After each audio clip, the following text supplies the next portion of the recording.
점점 시대가 흘러가면서 여러분들은 모르겠지만 대부분 비슷할 것 같습니다. 명절 기분이 안 나는 것 같아요. 그죠? 명절 기분이 별로 안 나는 것 같은데, 그러나 명절은 다가왔습니다.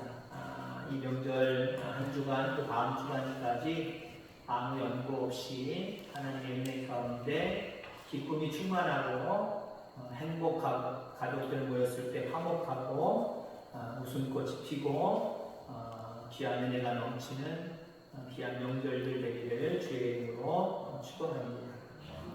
선택권이 없는 사랑, 이건 진정한 사랑이 아닙니다. 넌 가만히 있어, 아무 생각 마로, 아무것도 하지 마로, 내가 일방적으로 너 사랑할 테니까. 나는 일방적으로 그 사람을 사랑한다고 할 수는 있겠지만 그 사람의 입장에서는 아이고 무서워, 그건 사랑이 아니야. 천지를 창조하신 하나님, 신이신 그 하나님도요, 피조물인 우리를 사랑하여 주셔서 우리에게 선택권을 주셨어요. 선택권을 주셨어요. 그 선택권이 무엇입니까? 동산 중앙에 있는 선악을 알게 하는 나무. 먹든지 말든지 그의 마음대로 해. 그러나 하나님의 언약이 있지요. 먹으면 주고. 그리고 그 밖에 모든 것들을 우리 인간의 마음대로 다 행하게 하셨습니다. 나는 신이고 넌 피조물이야. 난 창조주고 너희들은 피조물이야. 가만히 있어. 이게 아니에요. 너희들 마음대로 해. 너희들 뜻대로 해. 그러나 내 말씀 앞에 있어. 나의 앞에 있어. 그것만 집어놓으신 겁니다.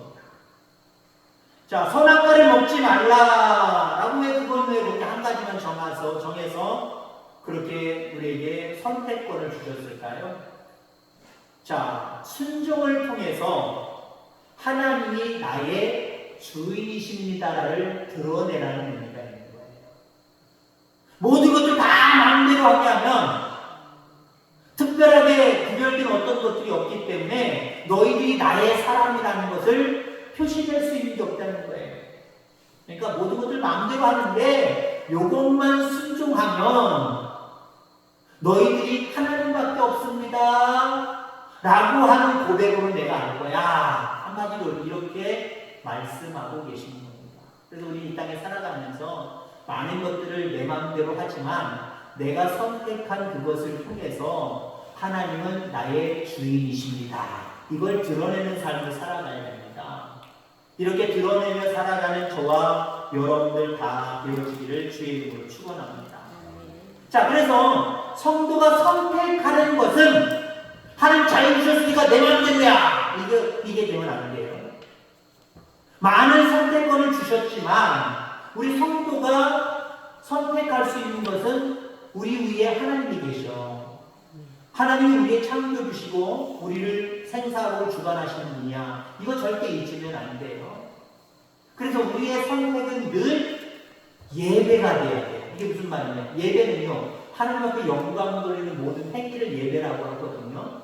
여기서 시간 정해놓고 1시간 동안, 40분 동안, 50분 동안 드리는 예배, 이거 물론 예배입니다만은 이게 예배의 전부가 아니라 아주 작은 일부분입니다. 진정한 예배는 여러분들 모든 삶의 자리에서 하나님 앞에 영광을 올려드리는 모든 것들, 모든 행위들, 이게 진정한 예배예요. 그러니까 여러분들, 우리가 이 땅에 살아가면서 우리가 선택하는 모든 것들이 하나님의 영광이 되어야 된다는 거예요. 예배가 되어야 된다는 거예요. 나는 이렇게 선택했는데, 내 마음대로 해서 내가 이렇게 선택을 했는데 그것 때문에 하나님의 영광을 받지 못하시고 슬퍼하신다. 안타까워하신다. 우리가 고스란히 거기에 대한 도움을 받아야 돼. 내가 선택한 그것이 하나님을 기쁘시게 하는 것이면 거기에 대한 참된 하나님의 은혜로 또 공급받고 하나님 앞에 보상받게 되어 있어요. 여러분, 늘 예배드리는 삶을 살아가는 주의 이름으로 축원합니다. 우리에게 주신 많은 선택권들이 있잖아요. 오늘도 교회 가, 말어. 밥을 먹고 가, 말어. 그래서 식사를 안 하시고 오신 분들도 분명히 있을 것 같아요. 이 모든 것들이 선택권이에요. 때로는 이 선택들 가운데 이걸 선택하든지 저걸 선택하든지 아무 관계없는 일들도 있어요. 반드시 여기는 하나님의 영광이 숨겨져 있고 여기는 악한 마귀에게 영광 돌리는 부분들이 숨겨져 있다. 둘 중에 하나 아니에요. 어떤 분들은 이렇게 되고 저렇게 해도 상관없는 거예요.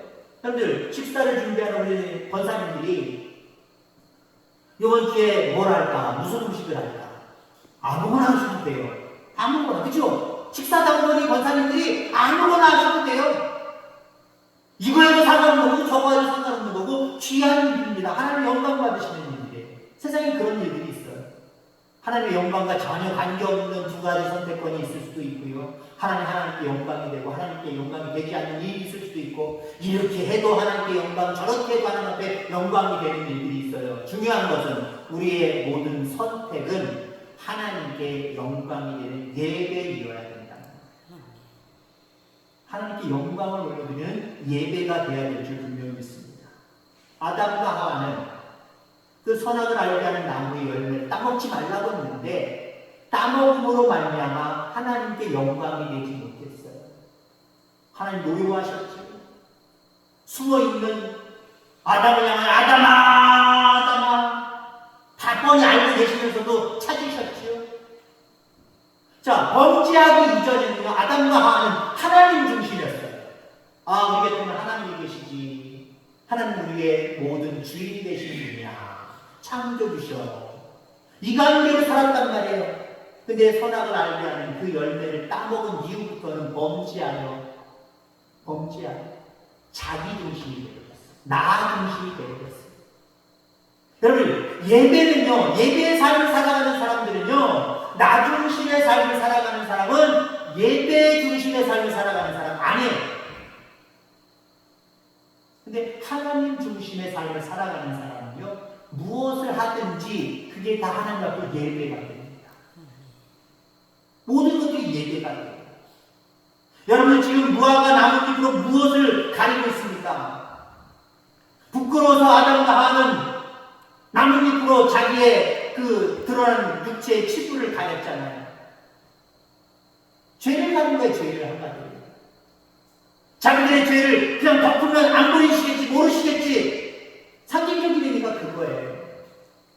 여러분, 우리는 도대체 이 땅을 살아가면서 어떤 죄를 가리고 있습니까? 가리는 죄가 없기를 주의 이름으로 축원합니다. 죄는 질 수 있어요. 죄가 없기를 바랍니다. 제가 그렇게 말씀드리지 않았잖아요. 어떻게 죄가 없어요? 우리는 어쩌면 하루에도 수번, 수십 번 죄를 질 수도 있어요. 근데 이걸 하나님 앞에 온전히 드러내는 거예요. 하나님, 내가 너무 연약해서. 자꾸 가리려고 하지 마시기를 간절히 소망합니다. 죄의 문제를 해결하지 않고서는 세상에서 겪는 모든 아픔과 슬픔을 해결할 방법이 없습니다. 어떤 지혜를 써서도 해결할 방법이 없어요. 오늘 전도서 기자가 분명하게 말하고 있습니다. 나 전도자는 예루살렘에서 이스라엘 왕이 되어 마음을 다하며 지혜를 써서 하늘 아래에서 행하는 모든 일을 연구하여 살핀즉. 여기 전도자는 라고 이야기하고 있죠. 왕이 되어 그 당시 전도자가 왕이 됐나 보다. 그런 의미도 있지만 하나님이 부여해 주신 그 권세를 가지고 쩌지게 세상 사람들이 살아가는 모습을 봤다는 거예요. 아니면 여기 전도자는요, 하나님의 사자, 아니 하나님일 수도 있어요. 내가 너희들 살아가는 모든 것들을 낱낱이 내가 살펴봤는데 이는 괴로운 것이니 하나님의 인생들에게 주사 수고하게 하신 것이라. 괴로운 것이래요. 참 힘들고 어려운 것들이래요. 근데 하나님이 우리에게 주사, 우리에게 행하게 하셨답니다. 자, 오늘 그 말씀을 드리려고 하는 것이 아니라 14절 말씀을, 15절 말씀을 하려고 하는 겁니다. 내가 해야 돼서 하는 모든 일을 보았노라. 보라, 모두 다 헛되어 바람을 잡는 것이로다. 해 아래에서 행하는 모든 것들을 봤대요. 어떤 것들을 봤을까요? 나 중심의 삶을 봤다는 거예요. 너희들 너 중심의 삶을 살아가는 거 내가 다 봤어. 이거 다 헛것이야. 아무것도 아니야. 잘못된 행동들이야. 아무것도 남는 게 하나도 없어. 라고 말씀하시는 거예요. 그리고 너희들의 지혜로 이 땅을 살아가면서 이런 괴로움의 문제, 이런 아픔의 문제, 슬픔의 문제, 어떤 문제들마다 다 너희들이 해결할 것 같지? 안 돼! 15절 말씀하시죠. 구부러진 것도 곧게 할 수 없고 모자란 것도 셀 수 없도다. 이게 우리 인간이에요. 그럼 우리 인간은 이 세상의 모든 우리에게 맡겨진 일들이 다 괴로운 일들이구나, 수고스러운 일들이구나, 행복감도 없다, 기쁨도 없다. 거기다가 우리가 무엇을 하려고 해도 다 헛것이 돼. 아무것도 할 수 없대. 구부러진 거 벗겨할 수도 없대. 아무것도 안 된대. 소망 없잖아. 왜 전도서에서 이 말씀을 하고 있을까요? 뒷부분의 내용은 그런 내용으로 안 나옵니다만은 결론은 얼마든지 지을 수가 있어요. 너희들이 이 땅에 살아가는 것 자체가 괴롭지, 수고롭지, 힘들지, 어렵지. 그러면서도 너희들 많은 문제를 안고 살아가면서 너희들 스스로 해결해보려고 지혜를 모으잖아. 근데 잘 안 되지. 더 괴롭지. 더 아프지. 더 힘들지. 그냥 그렇게 살아. 우리 하나님 그런 하나님 아니에요. 결론은 무엇이냐? 오늘 어떤 결론으로 말씀을 드리고 싶냐면요. 내가 있잖아. 하는 말씀이죠. 내가 있잖아. 오늘 제목의 말씀이 뭐예요? 하나님이 문제보다 커 보여야. 그 말은요, 문제보다 커보니까 어떻게 문제는 가려지고 하나님만 보이는 거잖아요. 그 말은 하나님만 바라보는 거예요. 나만 바라봐. 이거예요. 너희 세상에서 내가 맡겨준 모든 일들이 쉬운 거 하나도 없어. 다 괴로운 일들이야. 다 수고로운 일들이야. 내가 알아. 그래 너희들 벅차게 일하는 거 알고 있어. 벅차게 일하지만, 힘들게 일하지만, 겨우겨우 일하지만 나를 바라봐. 내가 영육간에 힘줄게. 열매 맺게 해줄게. 너희들 복은 문제들이 있지, 깨진 문제들이 있지, 아픈 문제들이 있지. 너희들 지혜로 뭘 해결해 보려고 하지 말어. 더 괴로워질 뿐이야. 더 깊은 문제로 빠져들 뿐이야. 모든 것들을 내가 만들었다. 나만 바라보는데, 나만 바라보는데. 나를 좀 크게 바라봐야 돼. 하나님 이렇게 오늘 우리에게 말씀하시는 줄 기억하기를 주의 이름으로 축원합니다. 여러분, 우리가 예수님을 하나님을 믿는다고 해서 문제가 없지는 않아요. 중요한 것은요, 예수 믿는 사람들은, 온전하게 믿는 사람들은요, 문제가 있지만 이길 수 있다는 거예요. 이길 수 있는 비결이 우리에게 있다는 거예요. 그 비결은 직접적으로 나에게 어떤 도구를 주시진 않았어요. 우리가 직접적으로, 하나님 없이 직접적으로 우리가 이길 수는 없어요. 근데 어떤 문제든지 무엇이든지 이겨낼 수 있는 그 답을 우리에게 주셨는데, 그 답은 믿음이에요. 하나님을 믿는, 하나님을 바라보는 믿음이에요. 하나님을 바라보고 하나님을 믿으면 우리 속에 그 문제를 밟을 수 있는 능력이 생기고, 우리 속에 그 문제를 깨부술 수 있는 능력이 생기고요. 그 문제를 뛰어넘는 능력들이 우리에게 생김을 기억하게 되기를 주의 이름으로 축원합니다. 여러분들, 가령 예를 들자면 짙고 넓고 물살이 빠른 강이 앞에 가로막고 있다고 생각해 보세요. 안 건너가면 그만이죠 뭐. 근데 지금 상황이 마치 출애굽한 이스라엘 백성들처럼 물이 깊고 물살이 빠르고 그런 강을 건너가야만 되는 상황이라고 생각해 보세요. 어떻게 하시겠습니까? 분명히 그 강물로 뛰어들면 죽을 것 같은데, 살아날 신앙이 별로 없을 것 같은데. 인생은 그런 거예요. 내 앞에 깊고 빠른 물살, 그것이 흘러가는 것 같이 절망스러운, 이러지도 못하고 저러지도 못한 절망적인 상황이 우리 앞에 자주자주 등장하는 게 우리의 인생입니다. 근데 우리 하나님은요, 그 깊고 빠른 물살 위에 다리를 만들어주시는 하나님이에요. 다리를 만들어주시는 하나님. 그럼 한번 생각해 보세요. 다리가 없을 때는 내가 이거 어떻게 깊고 빠른 이 물살을 내가 이겨내고 어떻게 저 맞은편까지 내가 갈 수 있을까? 나는 못 가. 나는 이제 죽었다.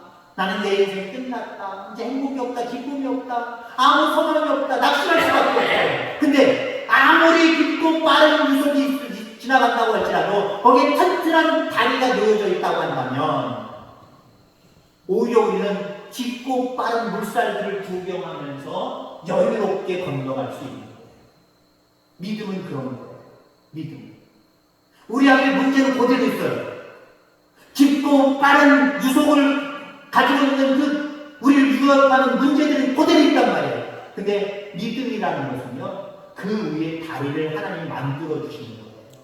내가 하나님을 바라고 하나님을 의지만 하면 그분이 촥 하고 다리를 모아주시는 거예요.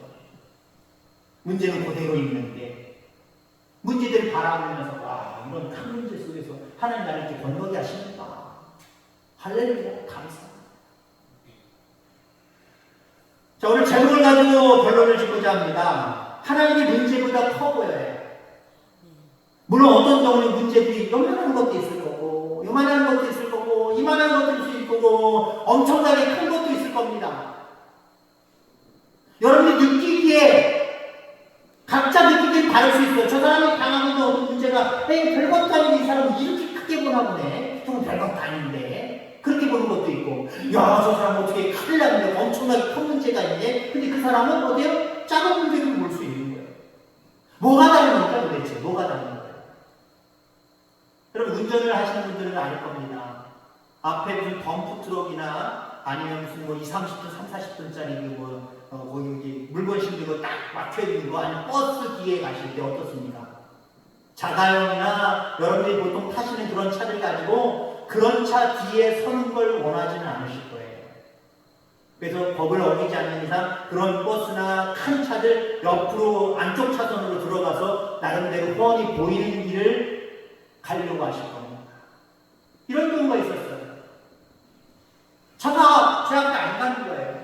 그 옆으로 이렇게 가서 안쪽으로 좀 가다 보니까 앞에 있는 큰 트럭 같은 그 차가 뭘 하고 있어요. 신호가 켜진 걸 모르는 거예요. 그러면 뒤에서 빵빵 해주면 되잖아요, 그죠? 빵빵 그러면 어디서 뭘 하다가 신호가 가면 쭉쭉 가잖아요. 그래요? 너무 바짝 붙어 있는 거예요. 바짝 붙어 있으니까 신호기가 보여야 안 보여요. 요만한 신호기가 보여야 안 보여요. 안 보입니다. 안 보이니까 어떻게 하는 거예요? 아직도 약차 신호 맞나 보다. 아직 빨간불인가 보다. 기다리지 뭐. 옆에 차 가기 시작하니까 이상하겠죠? 그리고 쑥 튀어나와서 가는 거예요. 나중에 깨달았겠죠. 어이, 앞사람도 딴짓하고 있었네. 아이, 앞이 안 보였네. 여러분 보세요. 예를 들어 제가 지금 저 앞에 있는 시계를 봅니다. 시계를 보는데 예를 들어 요거를 제 눈앞에 딱 놔요. 시계가 안 보여요. 사모님이 좀 보이고 오순희 권사님이 좀 보이는데 그 사이는 전혀 안 보여요. 이렇게 점점 해서 요것도 좀 간단하네요.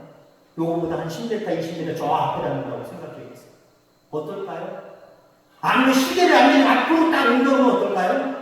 어떤 장애물도 없이 시계만 보이면 장애물이 없으니까 당연히 잘 보이겠죠? 그게 신앙의 가장 바람직한 모습일 것 같아요. 아마 우리가 원하는 것일 수도 있어요. 내 앞에 아무 문제도 없고 그저 행복하게 기쁘게 하나님만 보인다고 하면 얼마나 좋을 수 있을까요? 근데 그런 경우는 별로 없어요. 왜요? 하나님 인생에 수고로운 것들 우리에게 맡겨놓으셨고 우리가 아무리 지혜를 짜고 헛되게 이 세상을 만들어 놓으셨기 때문에 문제라고 하는 것은 늘 앞에 지나가게 되어 있어요. 그러면 적어도요, 믿음을 가진 사람들은요, 그 문제를 크게 보면 안 돼요. 가까이 놓기 때문에 크게 보는 거예요. 내 앞에 다른 거 너무나 큰일났네. 어떡하면 좋아. 다른 거 하나도 안 보이는 거죠. 앞에 계신 하나님이 안 보이는 거예요. 문제의 뒤로 한번 물러나는 것. 이게 믿음이에요. 믿음의 사람은요, 하나님을 보기 위해서 때로는 문제 앞에 조금 멀어지기도 하고 갸우뚱 해보기도 해야 됩니다. 그래야 하나님을 보이시지. 잘 보이는 쪽으로 옮기는 거예요. 그럼 문제를 피해간다라고 하는 어떤 야비하다, 아니면 연약하다라고 하는 소리를 들을지 모르시겠지만 하나님 반드시 그 어떤 장애물들 문제를 깨부시라고 말씀하시지 않으셨어요? 피할 길을 주사. 돌아가는 것도 승리하는 거예요. 그러니까 여러분들 문제를 너무 가까이 놓지 마시기 바랍니다. 다른 사람들이 말할 때 요만한 문제인데 나 혼자 이만한 문제를 여기서 어떻게 하면 좋아 큰일 났는데 그러지 마시기 바랍니다. 우리 하나님은 늘 언제나 문제보다 크세요. 문제는 뭐냐? 그 크신 하나님을 바라보지 못한다는 거예요. 왜요? 그 하나님보다 문제를 가까이 놓기 때문에 가까이 놓기 때문에 문제를 멀리 놓고 바라볼 때 하나님이 보이기 시작할 겁니다. 그럼 기도하게 되겠고요. 그럼 하나님께서 그 문제 사이에 다리를 놓아주십니다. 그래서 간증하며 기쁨으로 건너갈 수 있다고 한다면 얼마나 큰 은혜입니까? 이 큰 은혜를 누리며 살아가는 저와 여러분들 다 되어지기를 주의 이름으로 축원합니다. 하나님 아버지 감사합니다. 이 땅에 살아가면서